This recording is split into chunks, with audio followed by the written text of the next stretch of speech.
Well, take a look here. On the left is the memorial to Dr. Martin Luther King Jr. in Washington, where a wreath was laid today, marking the national holiday that honors his legacy.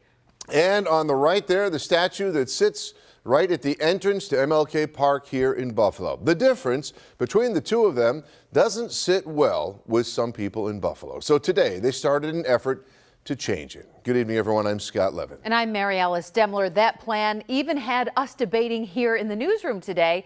And you can join in right now and let us know where you stand at WGRZ.com/vote. And our Emily Lampa went to get some answers today and hear from both sides on this argument. Emily? Scott and Mary Alice, as you may know from prior reports on this statue, those involved in its creation say it was never intended to look like Dr. King. Rather, it's an image representing all African-American men and women. But one local activist who has been very vocal about this statue in particular tells Channel 2 that he is taking the next step to having it replaced. This is the petition. This is Buffalo's black head that's supposed to represent the Reverend Dr. King. Sam Herbert called together reporters in front of this statue on MLK Day to not only kick off the collection of 10,000 signatures, but also to reveal additional details concerning the removal and replacement of the statue with a full body representation of Dr. King.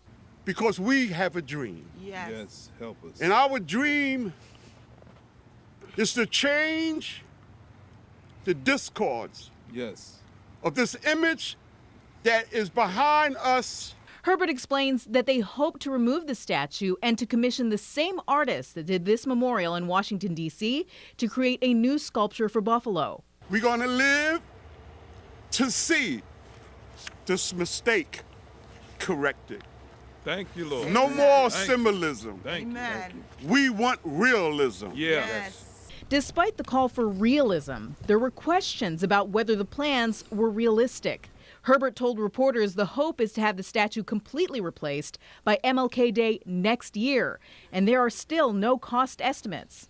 We're going to privately raise dollars for this, just so that we won't be hamstringed, just so no elected official is going to tell us what we cannot have and what we can't have.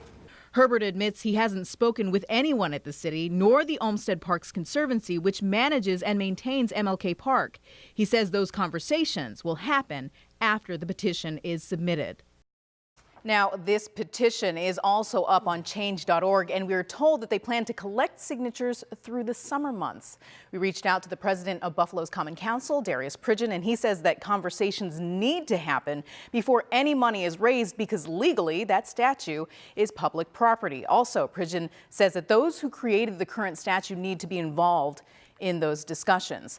Mayor Byron Brown sent us a statement as well, and we'll have his response coming up at 6. But right now, let's take a look at the results of that online poll, and it shows that 22% say leave it alone, 23% say change it and remove it entirely. Got the most votes, apparently. It's been moving between 60% and 57%, as you can see right there. Scott and Mary Alice. All right, Emily Lampa reporting tonight.